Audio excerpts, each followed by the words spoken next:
नमस्कार दोस्तों, स्वागत है आपका अपने YouTube चैनल संस्कृत प्रगति में। आज की वीडियो में दोस्तों हम देखेंगे शब्द शक्ति। आचार्य विश्वनाथ की रचना जो साहित्य दर्पण है, उसमें उन्होंने शब्द की 3 शक्तियों को बताया है। आचार्य विश्वनाथ ने साहित्य दर्पण के द्वितीय परिच्छेद में बताया है। उन्होंने शब्द शक्ति का उल्लेख किया है। इसमें पहली शब्द शक्ति उन्होंने बताया है अभिधा, और दूसरी लक्षणा, और तीसरी व्यंजना। तो चलिए हम इन तीनों शक्तियों का विस्तार रूप से अध्ययन प्राप्त करते हैं इस वीडियो के माध्यम से। तो बने रहिए अंत तक दोस्तों वीडियो को पूरा देखिए और लाइक एंड सब्सक्राइब करना मत भूलें। चलिए दोस्तों हम देखते हैं अभिधा शक्ति क्या है। अभिधा शक्ति के लक्षण को देखते हैं।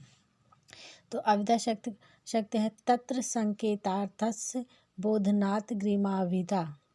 तत्र संकेतार्थ अर्थात सांकेतिक या मुख्य अर्थ का बोध कराने वाली शब्द शक्ति आगरणीय प्राथमिक शक्ति को अभिधा के नाम से जाना जाता है। तो इन्होंने बताया है कि अभिधा शक्ति को बताया है कि अर्थात जो सांकेतिक अर्थ है वही मुख्यार्थ है, और उस मुख्यार्थ के बोध में शब्द का जो व्यापार होता है वह अभिधा शक्ति है। अभिधा शक्ति को ही इन्होंने वाचार्थ को मुख्यार्थ भी कहा है। वाचार्थ को मुख्यार्थ भी कहा है। कहने का तात्पर्य यह है कि मुख्य यू मुख्या, इस विग्रह में या प्रत्यय होकर मुख्य शब्द सिद्ध होता है।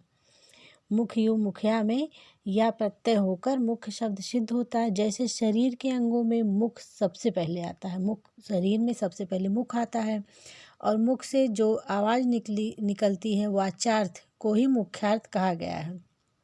उसी प्रकार वाच्य, लक्ष्य आदि सभी अर्थों में वाचार्थ सबसे प्रधान और सबसे पहले उपस्थित होता है। जिस प्रकार हमारे शरीर में मुख के समान मुख है, उसी प्रकार से वाचार्थ मुख के समान ही उसे मुख्यार्थ कहा गया है। मुख के समान होने से मुख्यार्थ कहा गया है वाचार्थ को।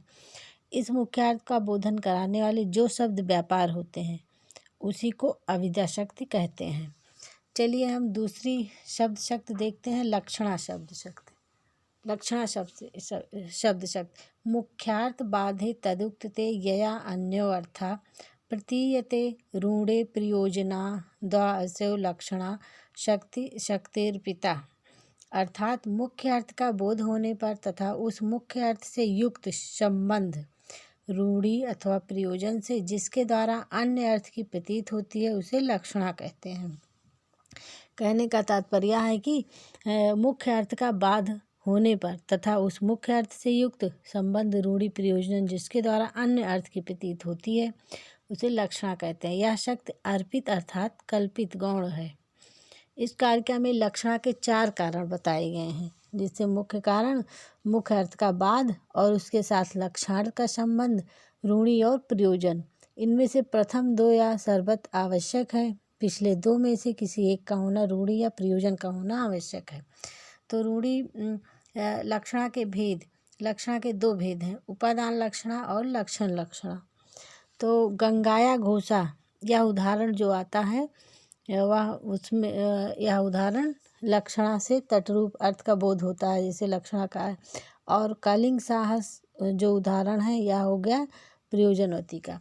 तो इसके मतलब उपादान लक्षणा, इसका एक डायग्राम के रूप में हम तैयार कर लें, तब उसके हिस्सों को याद करना हमारे लिए आसान हो जाएगा। या जिस प्रकार से ये डायग्राम हम बनाए हैं उसी प्रकार से डायग्राम बनाना। जैसे लक्षणा के भेद लिखकर उसके बाद लक्षणा कितने प्रकार के होते हैं, 2 प्रकार के होते हैं, रूढ़िवती लक्षणा और प्रयोजनवती। और यह कलिंग साहसी रूढ़िवती लक्षणा का उदाहरण हो गया, और प्रयोजनवती लक्षणा का उदाहरण गंगाया घोषा। और इसी प्रकार से रूढ़िवती लक्षणा, फिर कालिंग साहसी, फिर रूढ़ी उपादान लक्षणा, श्वेत धावत हो गया। प्रयोजनवती लक्षणा के माध्यम से प्रयोजनवती लक्षणा गंगाया घोषा हो गया इसका उदाहरण, और प्रयोजनवती उपादान लक्षणा कुंता। इसी प्रकार से देखिए इसमें सरोपारूपी लक्षणा, फिर साध्य वासना लक्षणा। इसी प्रकार से हम डायग्राम के माध्यम से लक्षणा के भेद को अच्छी तरह से याद कर सकते हैं। तो चलिए हम आगे देखते हैं। ये लक्षण के भेद हमने देख लिया। और आगे हमारा आता है तीसरी शब्द शक्ति व्यंजना। तीसरी शब्द शक्ति कौन सी है? व्यंजना है हमारी। तो व्यंजना को चलिए हम देखते हैं। वीरता स्व अविदाधास ययायो बोध्य वेद्यते अपरा व्यंजना नाम शब्दार्थस्य कस्यचा। अर्थात अविद्या आदि लक्षण वृत्तियों से विरत, मतलब अविद्या और लक्षणा से अलग होने पर जिस वृत्ति से अन्य अर्थ का बोध होता है वह शब्द या अर्थात रहने वाली वृत्ति व्यंजना वृत्ति कहलाती है। व्यंजना वृत्ति के बारे में विश्वनाथ जी कहते हैं अपने साहित्य दर्पण में, बताते हैं कि अविद्या आदि लक्षण वृत्तियों से अलग विरत होने पर वह शब्द या अर्थात में रहने वाली वृत्ति व्यंजना कहलाती है। इस वृत्ति में होने वाला ज्ञान व्यंग्य या व्यंग्यार्थ कहलाता है। इसी को ध्वनि भी कहा जाता है। काव्य में इसे सर्वोत्कृष्ट स्थान मिला है। व्यंजना ध्वनि प्रधान काव्यों को उत्तम काव्य के नाम से जाना जाता है। मतलब इस व्यंजना को ध्वनि मानते हैं और इस ध्वनि प्रधान काव्य को उत्तम काव्य के नाम से जानते हैं। आइए हम चलिए देखते हैं कि व्यंजना के कितने भेद हैं। तो व्यंजना के भेद को देखने के लिए भी जानने के लिए हमें इसका डायग्राम तैयार करना पड़ेगा। इसका डायग्राम इस प्रकार है। व्यंजना के भेद: शाब्दी व्यंजना और आर्थी व्यंजना। तो शाब्दी व्यंजना के अंतर्गत आता है अभिधा मूला, और इसका लक्षण है सशंक चक्रोहरि, और लक्षणा मूला है नि शेषच्युत चंदनम स्तनतटम। और यहाँ पर आर्थी व्यंजना में आता है, आर्थी व्यंजना के अंतर्गत अंगत 3 प्रकार के आते हैं: वाच्य, लक्ष्य, व्यंग। तो वाच्य में कालो मध्य, और लक्ष्य में निश्चेत च्युत चंदनम स्तन तटम, और व्यंग में पश्य निश्चला निष्पदम।